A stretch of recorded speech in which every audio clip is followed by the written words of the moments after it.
Hello dear students, you are welcome to my YouTube channel Rashid Anjum sir. कैसे हो, क्या हाल चाल, पढ़ाई लिखाई चल रहा है। हम लोग पढ़ रहे हैं linear equation in two variables, ठीक है। और इसमें हम लोगों ने कई सारे लेक्चर्स को कवर भी किया हुआ है। और आज हम लोग जो बेसिकली सीखने वाले हैं वो है graph of linear equation in two variables. इससे पहले वाले लेक्चर में हमने आपको क्या बताया था कि अगर कोई भी linear equation in two variables दिए हुए हैं तो उसके सॉल्यूशंस को कैसे निकालेंगे। सॉल्यूशन निकालने का मतलब क्या होता है एंड प्रोसेस क्या होता है जिससे हम सॉल्यूशंस निकाल पा रहे होते हैं। तो मैं आपको बताऊं कि अगर तुमने उस वीडियो को नहीं देखा है ना तो तुम यकीन मानो कि ये पूरी की पूरी कहानी तुमको समझ में नहीं आएगी।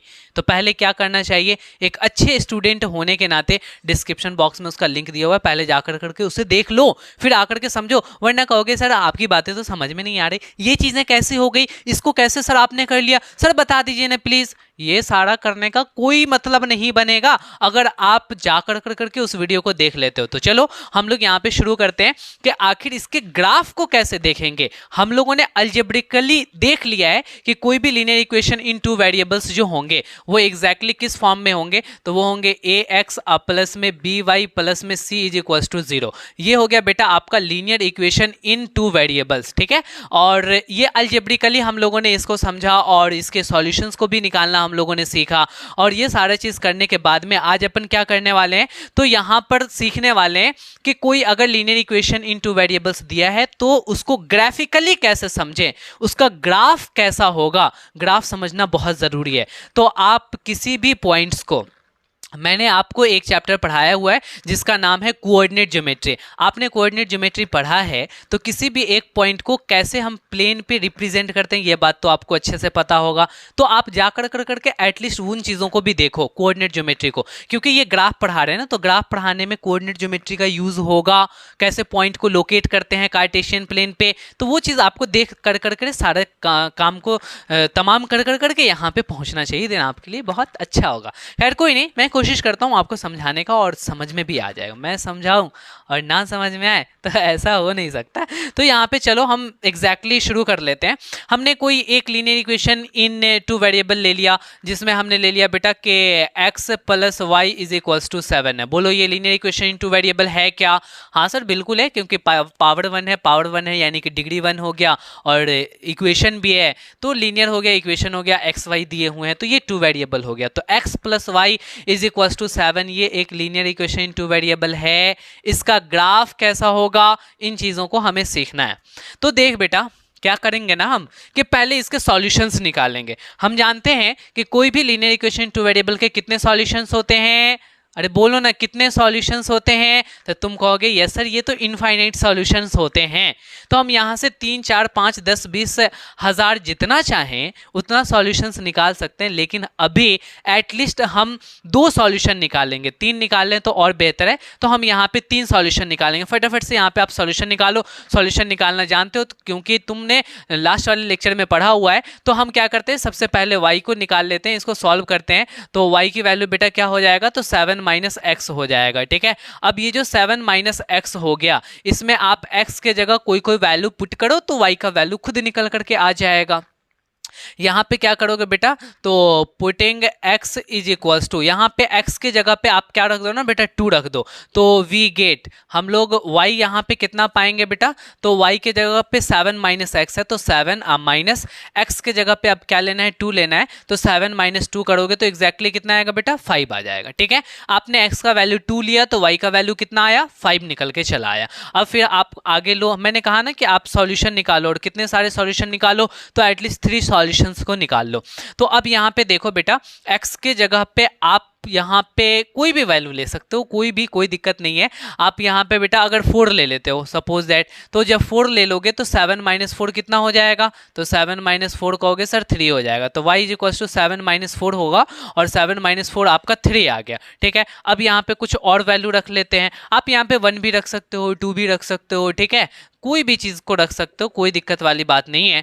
तो यहाँ पे हम ले लेते हैं x के जगह पे 4 लिया था, तो अब x के जगह पे 0 भी ले सकते हो। तो जब 0 लेंगे तो 7 माइनस 0 7 हो जाएगा। तो एग्जैक्टली आप ले लो ना, कोई दिक्कत नहीं है। तो आपने 7 ले लिया तो वी गेट, लेकिन क्या है ना, पता है यहाँ पे जितनी बड़ी वैल्यूज लोगे तो ग्राफ उतना ही बड़ा बनाना पड़ेगा, इसीलिए हम लोग अवॉइड करते हैं, सोचते हैं कि छोटी वैल्यू ले और छोटी वैल्यू निकल कर करके आए। खैर कोई नहीं, हमने 7 ले लिया तो अब थोड़ा सा लंबा बनाना पड़ेगा, बना डालेंगे। ठीक है, we get y is equals to, यहाँ पे आप 7 माइनस क्या करोगे बेटा, तो आप नहीं यहाँ पे x की वैल्यू आप 7 ले लियो ना, तो हाँ ठीक है, तो x की जगह पे 7, तो 7 माइनस 7 कितना हो जाएगा, तो 0 हो जाएगा। तो आपने क्या किया ना, यहाँ पे 3 सॉल्यूशन निकाला।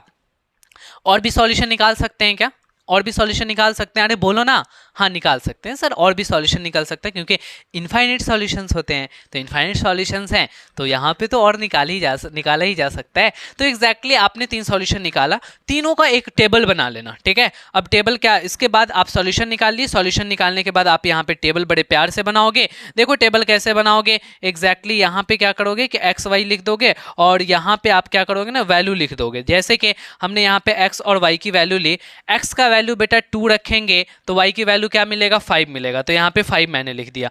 x की जगह पे 4 रखेंगे तो y की वैल्यू कितनी निकलेगी, 3 निकलेगी। x की जगह पे 7 रखेंगे तो y की वैल्यू कितनी निकल करके आएगी, 0 निकल के आएगी। अब देखो आपने यहाँ पे 3 सॉल्यूशन निकाल लिया, एक सॉल्यूशन 2,5, दूसरा सॉल्यूशन 4,3, तीसरा सॉल्यूशन 7,0। एग्जैक्टली अब आपको क्या करना है ना, इन्हीं चीजों को ग्राफ पे प्लॉट कर देना है। आपको 3 पॉइंट्स हो गया बेटा 2,5, देखो यहाँ पे एक पॉइंट हो गया 2,5, दूसरा पॉइंट जो हो गया बेटा वो 4,3, आपको ये लिखना नहीं है, बस मैं समझा रहा हूँ, और तीसरा पॉइंट हो गया 7,0। पहले x की वैल्यू लिखते हैं ना, उसके बाद y की वैल्यू लिखते हैं। अब इन तीनों पॉइंट्स को आपको कार्टेशियन प्लेन पे रिप्रेजेंट करना है, हो जाएगा क्या, हाँ हो जाएगा, क्योंकि तुमने कोऑर्डिनेट ज्योमेट्री को पढ़ रखा है ना, एग्जैक्टली कोऑर्डिनेट पढ़ रखे तो हो जाएगा। अरे 2-3 लेक्चर तो हैं, जाकर करके देख लो कोऑर्डिनेट ज्योमेट्री, वहां से तुमको ये सारी चीजें समझ में आ जाएंगी। वैसे हम यहाँ पे कोशिश करते हैं, सभी पॉजिटिव है ना बेटा, यहाँ पे देखो x वाले भी पॉजिटिव हैं, y वाले भी पॉजिटिव हैं, तो हम यहाँ पे क्या करते हैं ना कि पॉजिटिव ही डायरेक्शन में ही हम सारे के सारे एक्सिस को ले लेते हैं। तो ये देखो बेटा हमने क्या किया ना, ऊपर में y एक्सिस ले लिया और ये मैंने x एक्सिस ले लिया, और ये क्या हो जाएगा बेटा, आपका ऑरिजिन हो जाएगा। ठीक है, ये कार्टेशियन प्लेन पे बना रहे हैं, आप इसको इधर भी बढ़ा सकते हो और इधर भी बढ़ा सकते हो, बट हम नहीं बढ़ाएंगे क्योंकि हमें निगेटिव की नीड ही नहीं है, नीचे निगेटिव होते हैं और इधर लेफ्ट साइड में भी निगेटिव होते हैं, ये सारी बातें तुम्हें बहुत अच्छे से पता है। अब हम क्या करने वाले हैं कि यहाँ पे 1 2 3 लिखने वाले हैं। x में देखो 2 4 7 है, x में 7 तक लिखाना चाहिए, और y में कितना है बेटा 5 तक एटलीस्ट लिखे होने चाहिए। तो यहाँ पे हम लिखे 1 2 3 4 5 6 7 8। ठीक है, हमने यहाँ पे लिख दिया 1 2 3 4 5 6 7 8। बेटा दिखाई दे रहा है कि नहीं, आई थिंक दिखाई दे रहा होगा। तो थोड़ी देर के लिए आप क्या करो, क्वालिटी को अच्छा कर लो, वैसे चलेगा, बिना क्वालिटी को आप 360 480 पे देख सकते हो, 480 पे तो आई थिंक बहुत अच्छा आपको क्लियर विजिबल होता होगा। यहाँ पे हम चलते हैं, ऊपर पॉजिटिव हैं तो 1 हो गए 2 3 4 5, ठीक है 6, इस तरीके से करके हमने कार्टेशियन प्लेन को यहाँ पे दिखा दिया। ठीक है, अब हम क्या करते हैं ना कि हमें 2 5 दिखाना है, x पे 2 लेना है, y पे 5 लेना है। तो x पे मैंने 2 लिया और y पे 5, बेटा 5 5 5 5 5 5 5, ओ शिट, यहाँ पे आकर करके हो गए, ये हो गए 2,5। तो चलो हमने 2,5 ले लिया। आपको पता होना चाहिए कि जब आप ग्राफ बना रहे होंगे तो ये डिस्टेंस जो है वो सेम होना चाहिए। ग्राफ पेपर पे तो वैसे ही आइडिया लग जाता है ना, हमें अंदाज से यहाँ पर बना दिया है। ठीक है, क्योंकि हमारे पास तो कोई ग्राफ पेपर है नहीं, बट आपको समझाने के लिए सारी चीजें मैंने कर दिया। अब यहाँ पे समझना कि एक तो मैंने पॉइंट ले लिया, दूसरा 4 3 लेना है, x पे 4 और y पे 3 लेना है। तो x पे हमने यहाँ पे 4 लिया और y पे 3 लिया। बेटा इस तरीके से कर करके बढ़ेंगे और यहाँ से इस तरीके से करके बढ़ेंगे, ये जो कॉमा हो जाएगा, ये जो पॉइंट होगा वो 4,3 हो जाएगा। आपको ऐसे नहीं करना है, आप ग्राफ पेपर पे बना रहे हैं तो आपको डायरेक्ट आइडिया लग जाएगा। मेरे को यहाँ पे दिख नहीं रहा है इसीलिए मैं कर रहा हूँ, आपको ये डाइजेस्ट देने की जरूरत नहीं है, आप केवल वहाँ पे लाइन दी होंगी, वहाँ से आगे बढ़ जाओगे। फिर आप क्या करेंगे, 7 0, x पे 7 लेंगे, x पे 7 लेंगे बेटा, और y पे क्या लेंगे 0। तो यही वाला जो पॉइंट है ना वो एग्जैक्टली 7 0 हो जाएगा। बोलो आपको ये तीनों के तीनों पॉइंट्स क्या हुआ, लोकेट करना आ गया क्या, कर लोगे क्या, बिल्कुल कर लोगे। अब देखो यहाँ पे क्या है ना कि बस ये जो 2 सॉल्यूशन है, ये जो 3 सॉल्यूशन है, आप स्केल रख कर करके इस तीनों सॉल्यूशन को मिला डालो, and that straight line is the graph of the given equation. वही स्ट्रेट लाइन इस इक्वेशन का ग्राफ हो जाएगा। तो अपन को क्या करना है एग्जैक्टली अपन को यहाँ पे इसको मिला डालना है, तो हम यहाँ पे मिला डालते हैं। देखो यहाँ पे इस तरीके से करेंगे, ठीक है। सही जा रहा है क्या भाई? सही, चले जाना चले जाना चले जाना, ठीक है। अंदाज से हमने कर दिया बेटा। तो ये आगे चल कर करके इस एक्सिस को भी बेटा कट कर देगा और इस एक्सिस को तो यहाँ पे कट किया ही किया। तो अब आप क्या कह डालोगे कि एग्जैक्टली यहाँ पे जो बात है, ये वाला जो ग्राफ है, इसी ग्राफ का नाम क्या होगा? ये आगे भी बढ़ जाएगा बेटा, ये आगे भी बढ़ जाएगा, इस तरीके से कर करके आगे बढ़ जाएगा, ठीक है। और ये यहाँ पर भी बढ़ गया। तो अब आप कहोगे कि ये जो हमारा स्ट्रेट लाइन बिल्कुल स्ट्रेट होगा, बिल्कुल स्ट्रेट। तो आपको क्या है ना कि यहाँ पे 2 पॉइंट से भी आप लाइन को ज्वाइन कर देते तो क्या वो बन जाता है क्या? एग्जैक्टली वो लाइन स्ट्रेट बन जाता, ठीक है। तो आपने क्या किया? 3 पॉइंट्स कर लिया चेक करने के लिए, ज़्यादा एक्यूरेसी के लिए, कि हमने यहाँ जो 3 सॉल्यूशन लिए हैं वो क्या वो उसी स्ट्रेट लाइन पे आ रहे हैं या स्ट्रेट लाइन पे नहीं आ रहे हैं, ठीक है। समझ में आ रहा है? चलो आगे बढ़ते हैं। तो हमने यहां से क्या कंक्लूजन देखा बेटा कि ये जो स्ट्रेट लाइन है वो किसका ग्राफ है? तो x plus y is equal to 7। तो हम यहाँ पे लिख देंगे कि ये जो है वो x plus y is equal to 7 का ग्राफ है। कोई भी देख करके जान जाएगा भाई मेरे इस लाइन का कोई ना कोई नाम तो होना चाहिए इस ग्राफ का। तो तुम क्या बताओगे कि सर एग्जैक्टली ये जो है ना x plus y is equal to 7 का ग्राफ है। तो देखो जरा इसको करने के लिए हमें क्या करना पड़ा, बस छोटी सी बात करनी पड़ी। कोई भी आपको ग्राफ बनाना होगा, पहले क्या करेंगे? 3 सॉल्यूशन छोड़ो 2 सॉल्यूशन निकाल लेना। एटलीस्ट कितने सॉल्यूशन निकालोगे? 2 सॉल्यूशन निकाल लोगे। उसी सॉल्यूशन को बस आपको ग्राफ पे दिखा देना है एंड उसको क्या करना है? ज्वाइन कर देना है स्केल से रख कर करके, और वो जो स्ट्रेट लाइन बनेगा वही उस वाले इक्वेशन का ग्राफ बन जाएगा, ठीक है। क्लियर हो? अब घबराना मत कि सर यहाँ पे बड़े से इक्वेशंस दिए हुए हैं, मैंने कल सॉल्यूशन निकालना बताया ना। बस आपको चाहे जैसे भी इक्वेशंस दिए हुए हो आप क्या करोगे कि उससे सॉल्यूशंस निकाल लोगे। तो यहाँ से हमें कुछ कंक्लूजन निकला, और वो कंक्लूजन क्या क्या निकला तो उन कंक्लूजन को लिख लेते हैं। सबसे पहले जो ग्राफ होगा लीनियर इक्वेशन इन 2 वेरिएबल का वो बिल्कुल स्ट्रेट होगा। तो हम यहाँ पे लिख डालेंगे कि graph of linear equation, graph of linear equation, ये जो लीनियर इक्वेशन है is a straight line, is a straight line. उसकी कैसी है बेटा ग्राफ? तो स्ट्रेट लाइन है। बहुत बढ़िया, आपने यहाँ पे लिख डाला कि जो ग्राफ होगा वो स्ट्रेट लाइन होगा। समझ में आया क्या? बिल्कुल स्ट्रेट लाइन ही बनेगा। क्यों बन रहा है स्ट्रेट लाइन? उसके पीछे वजह ये है क्योंकि इसकी डिग्री 1 है। डिग्री 1 बोले तो पावर 1, यहाँ भी पावर 1, हाईएस्ट जो पावर है ना वेरिएबल का वो 1 है, इसीलिए ये स्ट्रेट लाइन बनता है। हमेशा लीनियर जो होते हैं ना उसके स्ट्रेट लाइन ग्राफ बनती है, ये आप ध्यान में रखोगे, ठीक है। दूसरी बात आपको क्या समझना है कि graph of linear equation in is a straight line समझ लिए। अब इस पे जितने भी पॉइंट्स होंगे ना बेटा वो सब के सब जो है ना इसके सॉल्यूशन होंगे, ये बात को आप ध्यान में रखोगे। तो एक स्ट्रेट लाइन पे बेटा कितने सारे पॉइंट्स हो सकते हैं? कितने सारे पॉइंट्स हो सकते हैं? तो कहोगे इनफाइनाइट पॉइंट्स हो सकते हैं। तो इसीलिए तो इसके इनफाइनाइट सॉल्यूशन होते हैं। हम लोगों ने पढ़ा है कि किसी लीनियर इक्वेशन 2 वेरिएबल के कितने सॉल्यूशंस होते हैं? तुम कहते हो इनफाइनाइट होते हैं। क्यों होते हैं? क्योंकि उसके ग्राफ जो बनती है वो इनफाइनाइट पॉइंट से बनते हैं और हर एक पॉइंट उसके सॉल्यूशन हैं। ये बात को आप ध्यान देना। आप कोई ग्राफ बना लो, आप एग्जैक्ट जाकर करके अपने ग्राफ पेपर पे क्या करो कि इसको बनाओ बेटा, और आप कोई भी पॉइंट ले लो और उस पॉइंट के सामने x देख लो और उस पॉइंट के सामने आप y देख लो और आप इस इक्वेशन में पुट करो, देखना सेटिस्फाई कर जाएगा, सेटिस्फाई कर जाएगा। सपोज दैट कि अगर मैं पूछूं कि 5 पे, देखो 5 पे इसका क्या सॉल्यूशन होगा? अगर x इज इक्वल टू 5 लूंगा बेटा तो यहां देख लेना, और बेटा आप क्या करना कि इधर देख लेना कि y पे क्या है। अब मेरा तो एग्जैक्ट ग्राफ नहीं है ना, तो यहाँ पे 5 पे 2 आना, कोई जरूरी नहीं है कि 2 आएगा। एग्जैक्ट ग्राफ रहता तो जो आता सामने वही इसका सॉल्यूशन हो जाता। तो देखो हर एक पॉइंट पे आप निकाल सकते हो x के इस वैल्यू पे क्या होगा y का वैल्यू, तो देख लेना। x के यहाँ वाले पॉइंट पे, इस पॉइंट पे y का वैल्यू क्या होगा तो इधर आकर करके देख लेना, और उस x और y के वैल्यू को आप यहाँ पे ग्राफ में डालोगे तो वो आपको बिल्कुल पता चल जाएगा कि सेटिस्फाई कर गया। सेटिस्फाई कर गया तो वो उसका सॉल्यूशन हो गया ना। समझ में आ रहा है क्या? तो मैं आपसे यही रिक्वेस्ट करूंगा कि जल्दी से hashtag Rashid Anjum sir comment कर डालो। Hashtag Rashid Anjum sir, RASHIDANJUMSIR।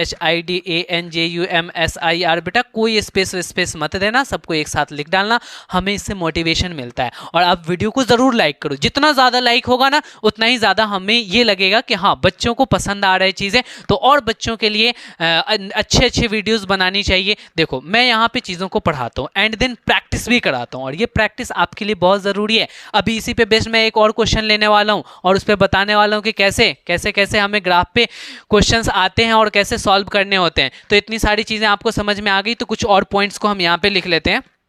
देखो यहाँ पे हम क्या करते हैं ना के क्या बताया जाए तुम्हें, हाँ एग्जैक्टली कि किसी भी स्ट्रेट लाइन पे इनफाइनाइट पॉइंट होते हैं, इसीलिए हम ये बोलेंगे कि देयर आर इनफाइनाइट, नहीं ये बोलेंगे कि हर एक पॉइंट जो है ना उसका सॉल्यूशन हो जाएगा। तो एग्जैक्टली आप इसको ऐसे लिख लो कि every point on the graph, आप ऐसे लिख लो कि every point on the graph, point on the graph on the graph is the solution of, is the, देखो सॉल्यूशन को मैंने शॉर्टकट में लिख दिया बेटा, is the solution of the given equation, of the given equation. उस equation का आपको पता चला कि हर एक पॉइंट जो है वो सॉल्यूशन हो जाएगा, ये भी सॉल्यूशन, ये भी सॉल्यूशन, ये भी सॉल्यूशन, इनफाइनाइट सॉल्यूशन है, इसीलिए हम बोलेंगे कि there are infinite solutions of a linear equation in two variable. वो तो मैंने लिखा हुआ था, बट ग्राफ से आप इतना सारा चीज़ों को समझ लिया है, तो जल्दी से इसको फटाफट से अपने कॉपी पर नोट डाउन करो, फिर हम आपको क्वेश्चन लेते हैं एंड क्वेश्चन लेकर करके बताते हैं। ठीक है,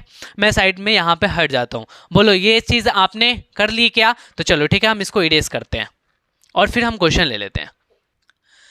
देखो प्यारे बच्चों, यहाँ पे जो क्वेश्चन है ना वहाँ पे दिया हुआ है कि draw the graph of equation 2x + 3y = 11।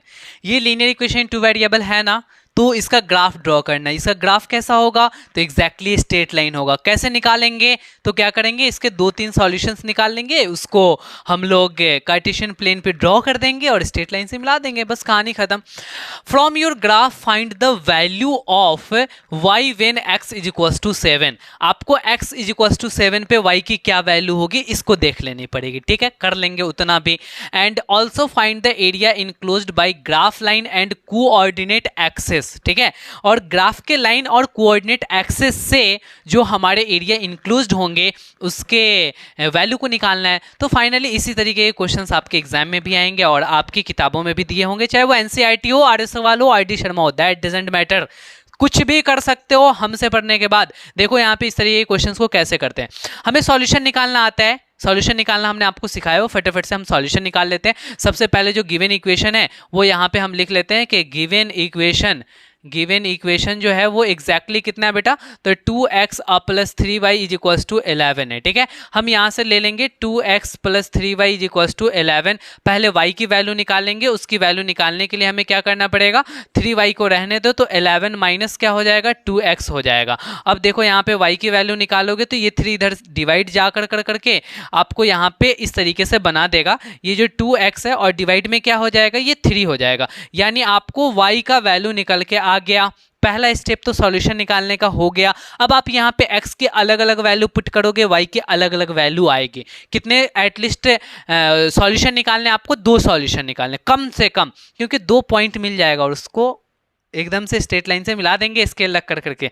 देखो यहाँ पे हम यहाँ पे पुट कर रहे हैं आपको, देखो यहाँ पे पुटिंग x = अब x के जगह x का कोई भी वैल्यू रखेंगे, y का कोई ना कोई वैल्यू निकल के आ जाएगा। आएगा कि नहीं आएगा? मैंने आपको बताया हुआ है कि एग्जैक्टली आ जाएगा। लेकिन आप ये बात समझो कि आपको यहाँ पे x का कोई भी वैल्यू डालोगे और यहाँ जो y का वैल्यू निकल के आएगा वो एग्जैक्टली इंटीग्रल भी हो सकता है और फ्रैक्शनल भी हो सकता है। फ्रैक्शनल कहने का मतलब कि रेशनल नंबर।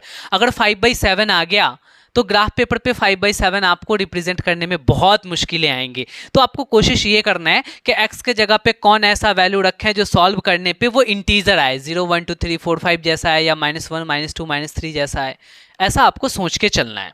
तो जब आप वैसा सोचोगे तो एग्जैक्टली देखो, आई थिंक मैं यहाँ पे 1 रख रहा हूँ। ठीक है, तो 2 1 2 हो जाएगा, 11 - 2 9 होगा, और 9 में 3 से डिवाइड देंगे 3 आ जाएगा।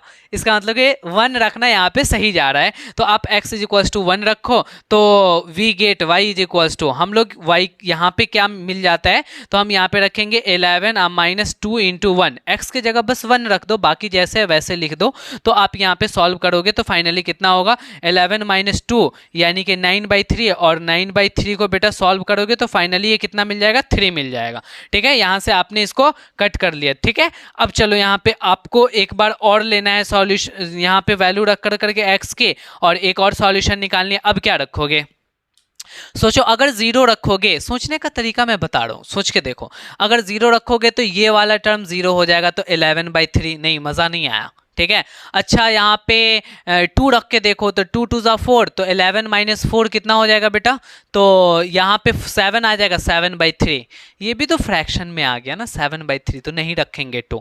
4 रख के चेक करते हैं, तो 4 2 8, 11 में से 8 जाएगा, तो यहाँ पे कितना हो जाएगा बेटा, 3 आएगा, और 3/3 1। यस, मजा आ गया। यहाँ पे 4 रख के चेक कर लेंगे, 4 रख करके यहाँ पे सॉल्यूशन निकालेंगे, तो वी गेट, हमें कितना मिलता है बेटा, तो y की वैल्यू जो यहाँ पे हमें मिलेगी वो यहाँ पे ठीक मिल जाएगी 11 माइनस 2 इंटू एक्स के जगह यहाँ पे 4 रख दो, और डिवाइड में कितना करो बेटा, तो डिवाइड में 3 करो। जब आप सॉल्व करोगे तो 11 माइनस 8 कितना हो जाएगा, 3/3, और ये कट करके कितना आ जाएगा, 1 आ जाएगा। तो अब आप क्या करो कि फटाफट से टेबल बना लो, और वो जो टेबल बनाओगे एग्जैक्टली इस तरीके से आपका टेबल बनेगा, और उसमें 2 सॉल्यूशन आपने निकाला है, 2 से ज़्यादा भी सॉल्यूशन निकाल सकते थे और टेबल बना सकते थे, लेकिन हमें पता है कि 2 ही सॉल्यूशन से 2 पॉइंट मिल जाएंगे, और उन दोनों पॉइंट को हम ज्वाइन कर देंगे, तो एक स्ट्रेट लाइन आ जाएगा, and that is the graph of the given equation. अब हम यहाँ पे क्या करते हैं ना कि x की वैल्यू जब हम 1 रखें, y क्या निकल के आया, y यहाँ पे 3 आया, तो यहाँ पे y का वैल्यू 3 रख दो। जब आप x की जगह पे 4 रखें तो y क्या निकल के आया, 1 निकल के आया, तो यहाँ पे x, और यहाँ 4x की जगह पे और y की जगह पे 1 रख दो। इतना काम तो आपने कर लिया। अब क्या करना है कि अपन को यहाँ ग्राफ बनाना है, और वो ग्राफ में ध्यान ये रखना है कि एग्जैक्टली यहाँ पे आपके जो वैल्यू रखे जाएंगे वो कौन से रखे जाएंगे, तो x 1 है, 4 है, इसमें कोई निगेटिव नहीं है, y में भी कोई निगेटिव नहीं है, तो y में पॉजिटिव वाला बना लिया और x में निगेटिव वाला बना लिया। यहाँ पे बेटा आप निगेटिव वैल्यू भी रख सकते थे, निगेटिव वैल्यू भी आप रख कर करके सॉल्व कर सकते थे, कोई दिक्कत नहीं था। जैसे कि -2 रखो, -2 को -2 से मल्टीप्लाई करोगे तो -4 हो जाएगा। अब -4 बेटा 11 माइनस 4 कितना आएगा, तो 11 माइनस 4 कितना आ जाएगा, 2 2 4, अच्छा +4 आ जाएगा बेटा, +4 आएगा ना, -2 तो +4 हो गया, तो 11 4 15 हो जाएगा, तो 3 से डिवाइड लग जाएगा, 3 5 15, यानी कि -2 रखने से आपका देखो -2 आपने रखा तो कितना आ गया, 5 आ गया, तो ये भी एक सॉल्यूशन हो जाएगा। तो इसमें x निगेटिव है तो निगेटिव की तरफ भी बनाना पड़ता, तो आप निगेटिव भी ले सकते थे, मैंने नहीं लिया, चलो कोई इशू नहीं, आप ले लेना बेटा, कोई इशू नहीं है। अब यहाँ पे क्या करोगे कि आपको नंबरिंग लिखना है, x में देखो कम से कम 4 तक होना चाहिए, y में 3 तक होना चाहिए, तो हम यहाँ पे ले रहे हैं बेटा, ये तो 0 हो गया, 1 2 3 4 5 6 7, ठीक है, मैंने 8 तक ले लिया, और यहाँ पे मैंने 1 2 3 4 5 6 7 8 तक मैंने इधर भी ले लिया। ठीक है, आपकी मर्जी, चाहे जहाँ तक ले लो, बट एटलीस्ट इतना तो आना चाहिए, 1 से 4 और यहाँ 3 तक आनी चाहिए। अब क्या करना है आपको, एक हो गया 1 3, x पे 1 y पे 3, x पे 1 और y पे 3, बेटा ये वाला पॉइंट हो जाएगा एक, तो ये आप लिख लेना 1 3, ठीक है। अब दूसरा पॉइंट कौन सा होगा, 4 1, x पे 4 और y पे 1, बेटा ये वाला पॉइंट हो जाएगा, देखो ना इसके सामने 1, इसके सामने ये 4 हो गया, तो ये हो जाएंगे आपके 4 1। बस इसी दोनों पॉइंट को आपको क्या करना है कि एग्जैक्टली आपको यहाँ पे मिला देना है, तो आप यहाँ पे इस तरीके से कर करके मिला डालोगे, और ये ऐसे कर करके नीचे चला जाएगा। बोलो समझ में आ रहा है क्या, बिल्कुल समझ में आ रहा है। अब यहाँ पे आप देखना, ये जो आपका बन गया, ये क्या बना, तो एक ग्राफ बन गया, और वो ग्राफ किस इक्वेशन का बना, तो यहाँ पे जो आपको दिया हुआ है 2x + 3y = 11, 2x + 3y = 11, बेटा इसका ग्राफ आपने बना लिया। अब चलो एक काम तो हो गया कि draw the graph of equation, यहां तक की बातें आपकी कंप्लीट हो चुकी है। अब बोला है from your graph find the value of y when x = 7।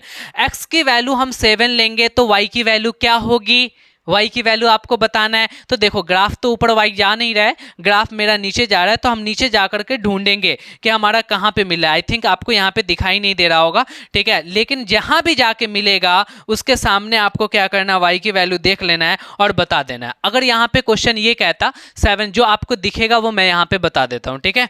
अब यहाँ पे देखो बेटा 7 को हम बदल दे रहे हैं, यहाँ पे 7 को बेटा 3 कर दे रहे हैं, ठीक है। और अब आपसे पूछा जा रहा है कि y की वैल्यू क्या होगी जब x 3 हो, तो आपको क्या करना है, x पे 3 ले लेना है और 3 के सामने चल कर करके देखना है, 3 के सामने ये पॉइंट मिला, अब उसके सामने y की वैल्यू को देख लेना है और y की वैल्यू आप यहाँ पे देख लोगे बेटा, जो भी वैल्यू होगा ना बस वही वैल्यू बता दोगे तो फिर आपका आंसर आ जाएगा। अच्छा यहाँ पे तो एग्जैक्ट वैल्यू, अब तुम कहोगे सर 1.5 हो जाएगा, तो मेरा ये एग्जैक्ट ग्राफ नहीं है मेरे भाई। एग्जैक्ट ग्राफ होता देन हम पक्के तौर पे बता देते कि 3 पे क्या आएगा। ये भी देखो, क्योंकि अब आप यहाँ पे 3 ले लो और यहाँ पे 1.5 ले लो और उसमें उसको इसमें रख के सेटिस्फाई करो, अगर सेटिस्फाई कर जाता है तो वो उसका सॉल्यूशन होगा, नहीं करेगा तो सॉल्यूशन नहीं होगा। मैं क्यों जाऊं चेक करने के लिए, आप एग्जैक्ट ग्राफ बनाओगे तो 2 के सामने देख लेना y क्या है, 1 के सामने क्या है तो यहाँ पे 3 है, तो इसी तरीके से कर करके आप निकाल सकते हो। आप यहाँ पे बेटा निकाल सकते हो एग्जैक्टली क्या निकाल लोगे, तो वैल्यू निकाल लोगे, चाहे यहाँ 3 दे, 2 दे, 4 दे, तो ये भी आपने कर लिया। अब आगे देखो, also find the area enclosed bye graph line and coordinate axes. Graph line बेटा, ग्राफ लाइन तो ये हो गया ना आपका, ये वाला लाइन कह रहा है, ठीक है, मैं समझाने के लिए ऐसा कर रहा हूँ। कोऑर्डिनेट एक्सिस में बेटा ये वाला y एक्सिस है और यहाँ पे देखो बेटा x वाला जो एक्सिस है वो ये वाला एक्सिस है। तो आपको जो एरिया निकालने के लिए कह रहा है ना, वो एक्चुअली कौन से रीजन की एरिया निकालने के लिए बोला है पता है आपको, ये ग्राफ, ये एक्सिस, ये एक्सिस, ये वाला जो एरिया है ना, इस एरिया को आपको निकालने के लिए कहा जा रहा है। तो देखो तो बेटा ये क्या बन गया, तो कहोगे ये सर ट्रायंगल बन गया, तो इस ट्रायंगल का एरिया क्या होगा, तो 1/2 इंटू बेस इंटू हाइट। तो हम यहाँ पे फटाफट कर लेंगे, 1/2 एरिया निकालना है ना, तो 1/2 इंटू बेस। बेस देखो बेटा कितनी यूनिट है, 1 यूनिट, 2 यूनिट, 3 यूनिट, 4 यूनिट। अब ये तो मुझे पता नहीं है, अगर ये 5 से जाता यहाँ पे तो हम लिख लेते कि बेस 5 यूनिट होगा। आप एग्जैक्ट ग्राफ में देख लोगे कि कहां से जा रहा है, ठीक है। अच्छा ठीक है, आपने बेस लिख लिया। हाइट हम देख लेते हैं कि इसकी हाइट क्या होगी, तो यहाँ पे 1 यूनिट, 2 यूनिट, 3 यूनिट। अगर ये 4 से जाता तो हम यहाँ पे लिख लेते बेटा 4, तो यहाँ पे 4 हो जाता, बट यहाँ पे 3.5 से लग रहा है जा रहा है, तो 3.5 लिख लेंगे। आप एग्जैक्ट देखोगे ना, आपको निकालने के लिए जो कहा जाएगा उसमें कोई ना कोई पॉइंट से एग्जैक्ट जा रहा होगा, ठीक है, टेंशन वाली बात नहीं। सर 2.7 आएगा तो क्या करेंगे बेटा, 2.7 नहीं, वो या तो 2 से जा रहा होगा या 3 से जा रहा होगा, तो आपको लेने में वो बहुत आसानी होगी। बट मेरा ग्राफ तो गया नहीं है, तो डोंट वरी, आपको चिंता नहीं करना है। हम मान लेते हैं कि ये ग्राफ इधर 4 से जा रहा होता तो 4 यूनिट इधर, इधर 5 से जा रहा होगा, तो ऐसे कर करके हम एरिया निकाल देते। 2 2 जा 4 यानी कि कितना होगा, तो 5 2 जा 10, 10 स्क्वायर यूनिट, 10 स्क्वायर यूनिट्स, ठीक है बेटा। हम ऐसे करके लिख देते, हमारा एरिया आ जाता। तो बोलो आपको क्लियर हुआ बेटा, ये एग्जैक्ट इसका एरिया नहीं है। अब ये मत कहने लगना कि हाँ उसी का एरिया, मैंने यहाँ पे ग्राफ बनाया, रफली बनाया, बट जो हमें आया वो मैंने आपको बताया, ठीक है, क्योंकि वो तो जा नहीं रहा एग्जैक्ट 5 से, एग्जैक्ट 4 से, बट आपके ग्राफ जाएंगे। आपको क्या करना है ना, इतना के बाद अब कोई भी क्वेश्चन उठा लो एनसीईआरटी आरएस वाला आरडी शर्मा से, आपके क्वेश्चंस बनेंगे। क्या करना है, पहले आपको कम से कम 2 सॉल्यूशन निकालना है, टेबल बना डालना है, टेबल बना कर करके आपको ग्राफ पे उस पॉइंट को लोकेट कर देना है और लोकेट कर करके लाइन ड्रॉ कर देना। ग्राफ तैयार, बोलेगा कौन से पॉइंट पे देखना, अच्छा 2 पॉइंट पे देखना है, 2 के सामने देख लो भाई कितना है, पता चल जाएगा। अच्छा उसके बाद बोलेगा कि आपको एरिया निकालना है, किसका, कौन से रीजन का एरिया, तो बोलेगा लाइन और एक्सिस का एरिया। लो भैया तब भी निकाल डालेंगे, कोई दिक्कत नहीं है। अच्छा पता है, एक ही कार्टेशियन प्लेन पे एक से ज्यादा ग्राफ बन सकते हैं। जैसे मैंने यहाँ पे एक इक्वेशन का बनाया ना, कभी कभी आपको दे देगा कि 2 इक्वेशन का बनाना है, तो कर लोगे, कोई दिक्कत नहीं। इसी तरीके से सॉल्यूशन निकालोगे, सॉल्यूशन निकाल करके सेम प्रोसेस फॉलो करोगे और जो जो पॉइंट्स होंगे उस पॉइंट्स को आप मिला डालोगे, ठीक है। इतनी बात समझ में आ गई। आई थिंक आपको ग्राफ पेपर पे ये ड्रॉ करना बहुत आसान लगने लगा होगा। अब तो आप लीनियर इक्वेशन टू वेरिएबल को ड्रॉ कर ही दोगे। थैंक यू इतने अच्छे से पढ़ने के लिए और लास्ट तक वीडियो देखने के लिए। आप यहाँ तक वीडियो देख रहे हैं इसका मतलब आप पढ़ने के लिए ज़रूर कॉन्शियस हैं। प्लीज़ अगर आपने सब्सक्राइब नहीं किया मेरे चैनल को, आपसे अगेन वही रिक्वेस्ट करेंगे कि सब्सक्राइब करो, अपने फैमिली को बढ़ाओ, बड़ा करो, ताकि हम लोग एक दिन चल कर करके आगे और अच्छे कंटेंट्स आपको दे सके, प्रोवाइड कर सके। फ्री ऑफ कॉस्ट है भाई, इन सारी चीज़ों को कर लो, अपने फ्रेंड के साथ शेयर कर देना। बहुत बहुत थैंक यू रहेगा मेरी तरफ से। इस वीडियो को लाइक नहीं किया तो ज़रूर से लाइक कर दोगे। मिलते हैं नेक्स्ट लेक्चर में। फिलहाल आज की कहानी यहीं तक। Okay bye, good night.